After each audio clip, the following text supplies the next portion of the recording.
Friends, স্বরূপা লাইফস্টাইলে তোমাদের welcome. তো দেখো এটা হচ্ছে খাসির চর্বি। তো আজকে খাসির চর্বিটাই তোমাদের বানিয়ে দেখাবো। খাসির চর্বি পকোড়াও হয়, তো পকোড়াটা নেক্সট টাইম তোমাদের শেয়ার করব।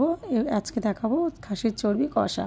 তো তার জন্য নিয়েছি আলু, পেঁয়াজ, এখানে ধনে গুঁড়ো, জিরে গুঁড়ো, আদা বাটা, রসুন বাটা, আর হচ্ছে তোমার হলুদ গুঁড়ো, লঙ্কার গুঁড়ো। এখানে গোটা গরম মশলা নিয়ে নিয়েছি, দেখতেই পাচ্ছ। এখানে ফোড়নের জন্য তেজপাতা, শুকনো লঙ্কা আর জিরে দেখিয়ে দিলাম তোমাদেরকে। এই দিকে আমার গরম হয়ে গেছে তেলটা, তো দেখতেই পাচ্ছ।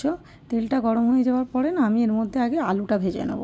আমি অল্প একটু আলু দিয়েছি, তোমরা চাইলে আলু দিতেও পারো, নাও দিতে পারো। তো দেখো আমি কিন্তু আলুটা অল্প ভেজে নিয়েছি, বেশ লাল লাল করে।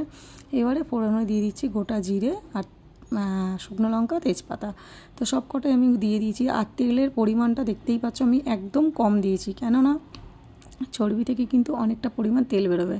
সেটা তোমরা পুরো ভিডিওটা দেখলে বুঝতেই পারবে যে কতটা পরিমাণ তেল বেরিয়েছে। তো কেউ কি তেলটা অবশ্যই কম দেওয়ার চেষ্টা করো।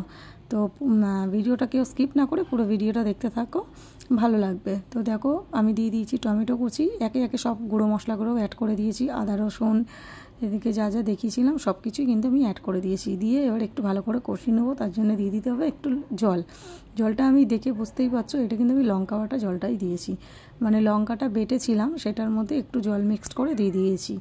তো এবারে মশলাটা খুব ভালো করে আমি কষিয়ে নেবো। তো দেখো কষানোর পরে কালারটা দেখো গাইস, তো কালারটা দেখতেই পাচ্ছ। আর তেল কিন্তু আমি একদমই অল্প দিয়েছি, সেই জন্য লেগে লেগে যাচ্ছে, কোনো ব্যাপার না। এর মধ্যে যখন চর্বিটা পড়বে তো এক কড়া তেল উঠে যাবে। তো দেখো এখানে আলু আর চর্বিটা আমি এবারে অ্যাড করলাম। তো ভালোভাবে এটাকে এখন আমি কষাবো। তো সুন্দর করে কষানোর পরে একটু নেড়ে চেড়ে নিয়ে কিন্তু আমি ঢাকা দিয়ে দেবো। ঢাকা দিলে না তেলটাও বেরিয়ে যাবে। আর দেখতে দেখো গাইস, কষানোর পরে কতটা সুন্দর হয়েছে কালারটা, তোমরা দেখে বুঝতেই পারছো যে কতটা তেল উঠেছে। আর আলুও আমার প্রায় মোটামুটি সেদ্ধ হয়ে এসেছে। তো নেড়ে তোমাদেরকে একটু দেখিয়ে দিচ্ছি, দেখো কতটা তেল উঠেছে। দেখো আমি কিন্তু খাবারটা সার্ভ করার সময় না, আমি কিন্তু তেল কিন্তু অর্ধেকটা ফেলে দিয়েছিলাম, কেননা এতটা তেল খাওয়া উচিত না কোনো মানুষেরই। তো ফেলে দিয়েছিলাম, দিয়ে তারপরেও কতটা তেল ছিল সেটা তোমরা দেখতেই পাবে।